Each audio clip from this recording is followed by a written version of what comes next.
Riverside County prosecutors dedicate their careers to serving the community, to helping keep our neighborhoods, schools, and businesses safe. But this is no ordinary job. Prosecutors often describe it as a calling. Their careers, a passion project in which they are personally and oftentimes emotionally invested. In this video series, we sit down with deputy district attorneys as they discuss the journeys that led them to become prosecutors and explain why years later, they continue to serve. Today, we're joined by Khristopher Crumby, a deputy district attorney serving in the Sexual Assault Child Abuse Unit. Chris, thank you so much for joining us. Thank you. Pleasure to be here. Well, let me start by asking you, where'd you grow up? My family is from Compton, California, but we actually moved out to the Inland Empire when I was around 10 years old, and I grew up in Fontana. Did you always want to be an attorney, or is that something that you discovered later in life?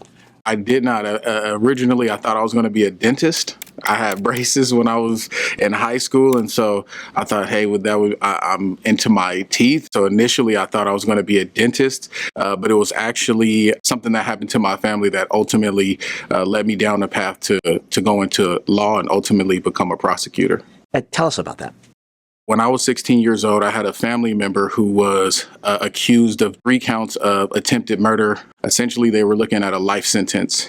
After 3 years of going back and forth to court, he went to trial and got a hung jury. And let me stop you there for people who might not know. A hung jury is when a jury is unable to reach a unanimous verdict.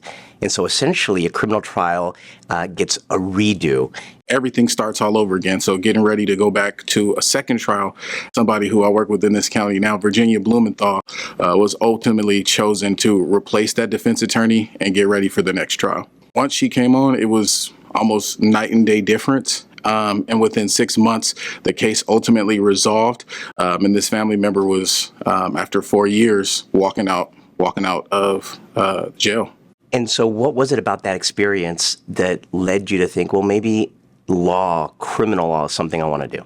After sitting through the first trial and then sitting through some of the hearings once Virginia got on, I just was blown away. I was like, wow. It was almost like somebody who was very experienced, somebody who appeared to be a master in the courtroom. It was just a very drastic difference. And I said, okay, this is something that I could see myself doing. This is inspiring. And after 4.5 years, somebody else comes on, and now your family member is walking out of jail. Now, when this experience happened to your family, how old were you? What grade were you in? By the time it started, I believe I was a sophomore or junior in high school. But by the time this resolved, I was now an undergrad in college. And where did you attend college? I went to California Baptist University, CBU. So a local boy all the way. That's right. That's right. Now you have your eyes set on law school. Where do you go to law school? I went to law school at the University of Laverne.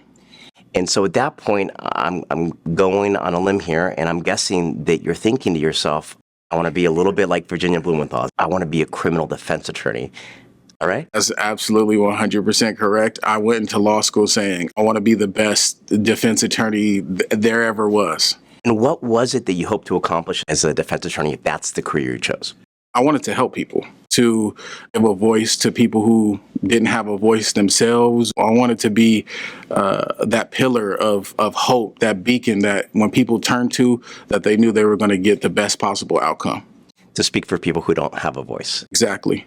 But now you're a prosecutor, so walk us through that process of knowing you want to be a defense attorney in the area of criminal law, but becoming a prosecutor as a career. Tell us how that transition happened. I had a professor who was a retired judge, and she invited me to her office hours, and she said, hey, I'm fascinated by your story. I gave her the intricate details, and she said, I honestly think that you are pursuing this from the wrong angle. Everything that you're telling me, everything that you want to represent, everything that you want to do would probably be better off served as a prosecutor, as a DA. You get to impact people on such a bigger or larger scale. And her saying that to me and me really thinking that really ultimately kind of set me on the path that brought me here now. So you graduate from Laverne, and there's one thing you need to do before you become a lawyer. And what is that? That's pass the bar. There's typically a 3 to 4 month gap between when you sit for the exam and when the state bar releases the results. Tell us what you did in that time after taking the bar exam, but waiting for bar results. I came back to the office as a post-bar law clerk, and so I wasn't a sworn-in attorney yet, but I was certified.